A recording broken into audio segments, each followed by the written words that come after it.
Hello दोस्तों, मैं गोविंद शर्मा आपका स्वागत करता हूं अपने YouTube चैनल रोशन साइंस स्टडी पॉइंट पर। तो जिसमें आज हम बात करने वाले हैं वो अपने क्लास 12 सोशियोलॉजी समाज शास्त्र की बात करने वाले हैं। इससे पहले मैंने आपको सिलेबस की वीडियो बनाकर दी थी और उसके अंदर मैंने आपको बताया था कि हमारा सिलेबस क्या रहने वाला है। तो आज उसी उपलक्ष्य में मैं आपका चैप्टर नंबर जो 1 है, भारतीय समाज एक परिचय, उसको लेकर आ गया हूं। तो इससे पहले मैंने आपको सभी चैप्टर्स बहुत ही एनिमेशन तरीके से करवा दिए, लेकिन डिजिटल बोर्ड पर इस बार हम शुरुआत कर रहे हैं तो सारे चैप्टर डिजिटल बोर्ड पर भी करवाऊंगा मैं आपको। तो इससे पहले जो आपको जो देखना है वो यही है कि जो भी एनिमेशन तरीके से जितने भी चैप्टर्स कराए हुए हैं उन सभी को आप देखिए, और जब तक डिजिटल बोर्ड पर कराता हूं जब तक उनको आप देख डालिए, ठीक है। तो जो है आपका ये चैप्टर है, आपके चाहे सीबीएसई बोर्ड हो, चाहे यूपी बोर्ड हो, बिहार बोर्ड हो, झारखंड बोर्ड हो, राजस्थान हो, कहीं पर भी हो, आपका समाज शास्त्र से रिलेटेड ये वाला चैप्टर आपका आने वाला है, ठीक है। जो चैनल पर पहली बार आया है वो चैनल को लाइक कीजिए, शेयर कीजिए, सब्सक्राइब कीजिए, ठीक है। तो हमारा जो चैप्टर है वो यही कि भारतीय समाज एक परिचय, ठीक है। तो इसकी शुरुआत ही हम करते हैं। तो देखते हैं हम अपना चैप्टर कि कहते हैं कि चोट खाकर जो पत्थर टूट गया, चोट खाकर जो पत्थर टूट गया वो कंकर हो गया, चोट खाकर जो पत्थर निखर गया वही शंकर हो गया, ठीक है। तो इस बेहतरीन के साथ में हम शुरुआत करते हैं कि वही चीज है कि आपका सिलेबस भी उसी तरीके से है कि जिस तरीके से आप चोट खाकर या तो बिखर जाओगे या निखर जाओगे, जो निखर जाएगा वही अपना बोर्ड के अंतर्गत बहुत ही बढ़िया नंबर लेकर आएगा। तो देखो, समाज शास्त्र की बात कर रहे हैं तो सबसे पहले हमें समाज शास्त्र को समझना होगा कि हम समाज शास्त्र है क्या। तो देखा जाए तो समाज शास्त्र कोई नया सब्जेक्ट नहीं है। हाँ, औपचारिक रूप से इसको जरूर पढ़ाया जाने लग गया है, लेकिन समाज शास्त्र ऐसा नहीं है कि इसको सीखा ही जाएगा। कहीं ना कहीं जब भी हम समाज के अंतर्गत रहते हैं तो उसमें कोई भी ऐसा व्यक्ति नहीं है कि जो बिल्कुल शुरू से सीखता है। तो समाज शास्त्र की शुरुआत कभी भी शुरू से नहीं होती है, क्योंकि जब बच्चा पैदा ही होता है तभी कहीं ना कहीं वो समाज का पार्ट बन जाता है। तो इसके लिए नया नहीं होगा, लेकिन हमें जो समझना है वो यही है कि इसकी जो टर्म्स आने वाली है वो किस तरीके से हमें देखनी है। तो इसीलिए रहेगा। तो ये सब्जेक्ट कभी भी जीरो से स्टार्ट नहीं होता, शून्य से स्टार्ट नहीं होता। हमेशा क्या होता है, एक लेवल होता है आपका, वहीं से शुरुआत की जाती है। कि अगर जैसे मान लो कि अर्थशास्त्र है, आपका पॉलिटिकल साइंस है, हिस्ट्री है, उसको समझने के लिए अगर एक बच्चे से बात की जाए तो उसके बारे में उसको बिल्कुल भी जानकारी नहीं होगी। लेकिन समाज शास्त्र पे उसको थोड़ा बहुत पता होगा कि परिवार क्या होता है, पड़ोसी क्या होते हैं, सहपाठी क्या होते हैं। तो इस तरीके से उसकी शुरुआत जीरो से कभी नहीं होती। तो वही है कि सबसे पहले आता है कि समाज शास्त्र की डेफिनेशन क्या होती है। तो देखो, समाज शास्त्र मुख्य रूप से समाज की बात करता है, सामाजिक संबंधों की बात करता है, सामाजिक जीवन की बात करता है, सामाजिक घटनाओं की बात करता है और व्यक्तियों के व्यवहार एवं कार्यों के सामाजिक समूह एवं सामाजिक अंतर क्रियाओं का अध्ययन करने वाला विषय है। यानी कि जितना भी समाज से रिलेटेड जितने भी आयाम है, समाज के अंतर्गत जो भी प्राणी रह रहे हैं, उन सभी के क्रियाकलापों का अध्ययन समाज शास्त्र के अंतर्गत किया जाता है।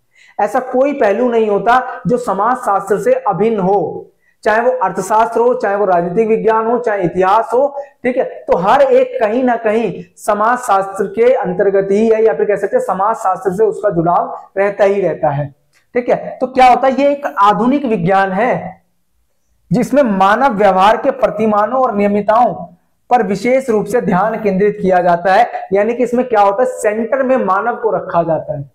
और मानव के संबंध क्या रहते हैं, क्योंकि मानव रहता है समाज के अंतर्गत, कोई भी हुआ, ठीक है ना, वो अपने आप को समाज से कटाव नहीं रख सकता।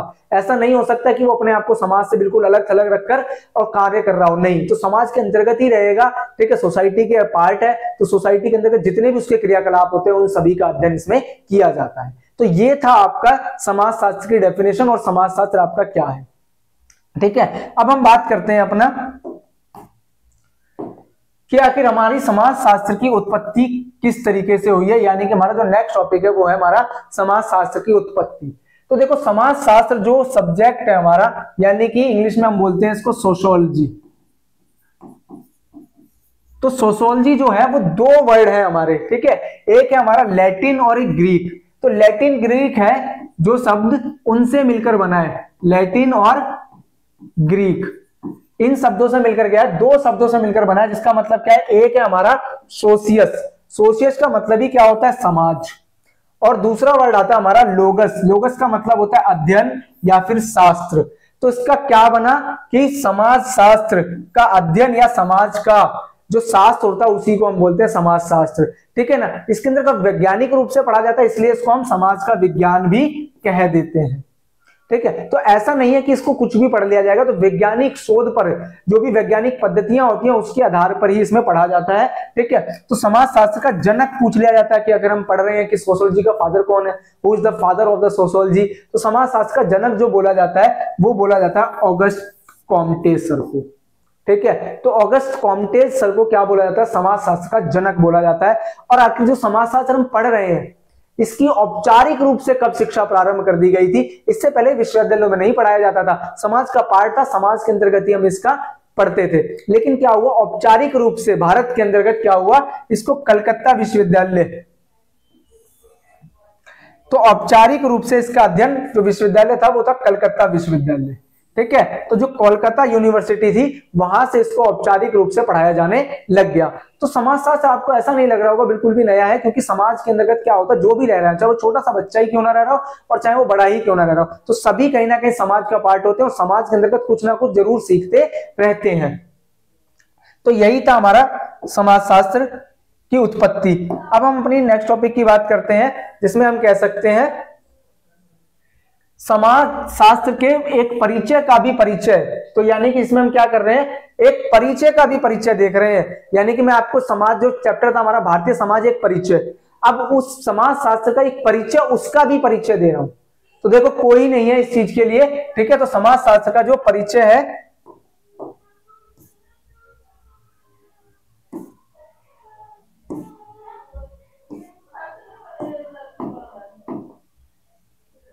तो समाज शास्त्र एक परिचय का परिचय।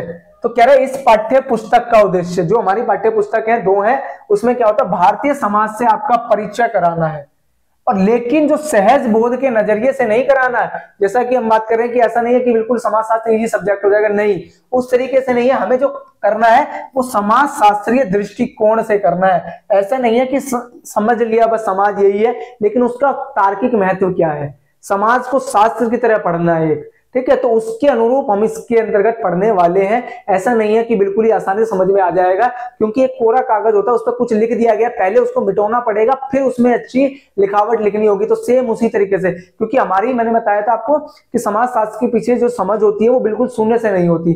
तो एक हमने जो अपनी पहले पूर्व कल्पित धारणाएं बना रखी हैं उसको पहले कहीं ना कहीं इरेज करना पड़ेगा, और फिर आगे जाकर इसके ऊपर नई लिखावट करनी होगी। तो वो क्या होगी, हमारी समाज शास्त्रीय दृष्टिकोण से होगी। तो इस परिचय के परिचय में क्या कहा जा सकता है?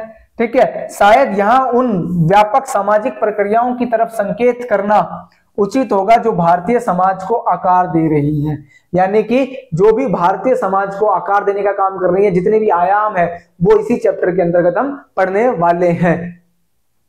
फिर हमें देखने को मिलती है अपना नया टॉपिक, जिसको कह सकती हो जो भारतीय समाज है वो औपनिवेशिक संदर्भ में क्या है।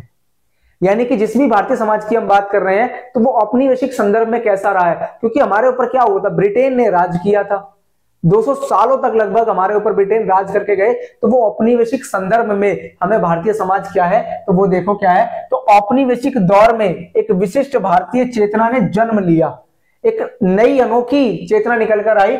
जैसे औपनिवेशिक शासन के अंतर्गत भारत की आर्थिक, राजनीतिक एवं प्रशासनिक एकीकरण की उपलब्धि जो आज हमें देखने को मिलती है, उसकी भारी कीमत चुकानी पड़ी है। आज हमें चाहे जितना भी देखने को मिल रहा है, चाहे आर्थिक दिख रहा हो, राजनीतिक मिल रहा हो, प्रशासनिक हमें जितना भी ढांचा देखने को मिल रहा है, आज हमारे पास में अपना है, लेकिन हमें कहीं ना कहीं औपनिवेशिक रूप से मिला है। और औपनिवेशिक रूप जो रहा है वो बहुत ही ज्यादा हमारे ऊपर शोषणकारी रहा है। लगभग 200 साल जब ब्रिटेन हमारे ऊपर राज करके गए हैं, तो वो भारत की जितनी भी अर्थव्यवस्था थी उसको बहुत ही ज्यादा नुकसान पहुंचा था। तो हमारे लिए बहुत ज्यादा नुकसानदायक रही है। तब जाकर हमें एक अच्छी खासी, कह सकते हो, कीमत चुकानी पड़ी है, तब जाकर हमारे को समाजशास्त्र देखने को मिल रहा है। ठीक है, तो औपनिवेशिक शोषण के घाव आज भी भारतीय समाज पर देखे जा सकते हैं। वो घाव इतने ही है कि आज भी हम उसको महसूस करते हैं कि आज जो भारत दिख रहा है उससे बहुत आगे होता भारत, अगर हमारे ऊपर औपनिवेशिक रूल नहीं होता। तो उसके घाव आज भी हम कह सकते हैं, देखे जा सकते हैं, आज भी नहीं भरे हुए हैं उनसे। तो उपनिवेशवाद ने नए वर्गों एवं समुदायों को जन्म दिया, जिन्होंने तो दोस्तों फोन में कुछ दिक्कत आ गई थी जिसकी वजह से फोन स्विच ऑफ हो गया। तो मैं दोबारा से आपको ये वाला पॉइंट एक्सप्लेन कर देता हूं कि उपनिवेशवाद ने नए वर्गों एवं समुदायों को जन्म दिया, जिसके बाद इतिहास में महत्वपूर्ण भूमिका निभाई। तो जिन्होंने महत्वपूर्ण भूमिका निभाई, जैसे हुआ क्या, उपनिवेशवाद के जितने भी घाव थे हमें बहुत ही ज्यादा भयंकर देखने को मिले, आज भी कहीं ना कहीं वो भाव देखे जा सकते हैं। तो जिसकी वजह से क्या हो रहा था, जो नए नए वर्ग और समुदाय थे, आज हमें जो समाजशास्त्र देखने को मिलता है, ठीक है, वो कहीं ना कहीं औपनिवेशिक जो भी हमारा इतिहास रहा है उससे हमने देखा है। तो आज जो हमें भारतीय समाज देखने को मिल रहा है वो कहीं ना कहीं हमारा औपनिवेशिक की देन ही है। ठीक है, फिर हम बढ़ते हैं अपने नेक्स्ट टॉपिक की तरफ, जिसमें कह सकते हो पाठ्य पुस्तक का पूर्व दर्शन। तो जैसा मैंने आपको बताया था कि जो हमारी पाठ्य पुस्तक है वो 2 बुक कंटेन करती है अपने साथ में। ठीक है, तो 2 पाठ्य पुस्तक है। इसमें जो हमारी फर्स्ट बुक है वो है हमारी भारतीय समाज एक परिचय। ठीक है, तो जो भारतीय समाज है कि आखिर भारतीय समाज के बारे में इसमें क्या क्या रह चुका है, चाहे इसमें हमारी नातेदारी रही हो, चाहे हमारी जाति उपजातियां रही हो, सामाजिक बहिष्कार हो, ये सब कहीं ना कहीं हम भारतीय समाज के अंतर्गत पढ़ने वाले हैं। ठीक है, और जो सेकंड बुक है वो हमारी भारत में सामाजिक परिवर्तन एवं विकास की है, कि अब भारतीय समाज को पढ़ लिया, भारतीय समाज के अंतर्गत क्या हमें परिवर्तन देखने को मिल रहे हैं और क्या उसमें बदलाव देखा है और कैसे आज हमें विकास देखने को मिल रहा है। क्या पहले ही जैसा भारतीय समाज था आज भी वैसा ही है? क्या उसमें उस टाइम पर जैसे जाति व्यवस्था बहुत ज्यादा प्रगाढ़ थी, क्या आज भी है? क्या उस टाइम पर जो वर्ग था वो आज भी है या नहीं है? तो ये सब हम कहीं ना कहीं सेकंड वाली बुक में देखने वाले हैं। तो इस तरीके से मैंने आपको जो भी हमारा भारतीय समाज एक परिचय था उसकी इंफॉर्मेशन मैंने आपको दे दी है। तो ये इंट्रोडक्शन वीडियो था भारतीय समाज के बारे में। तो आई होप आपको बहुत ही अच्छे ढंग से ये समझ में आ गया होगा। तो आप जो करना है, आपको एक काम है, वही चीज कि ज्यादा से ज्यादा इसको क्या कीजिए, आप शेयर कीजिए। ठीक है, तो मेरी तरफ से आज के लिए आपके लिए इतना ही।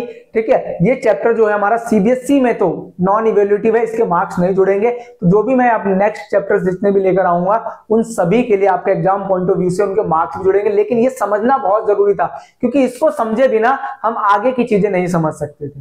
तो भारतीय समाज को आई होप आपको बिल्कुल चीजें क्लियर हो गई होंगी। ठीक है, जो चैनल पर पहली बार आया है वो लाइक कीजिए, शेयर कीजिए, चैनल को सब्सक्राइब कीजिए। ठीक है, तो मेरी तरफ से आज के लिए इतना ही। धन्यवाद, मिलता हूं आपसे नेक्स्ट वीडियो में।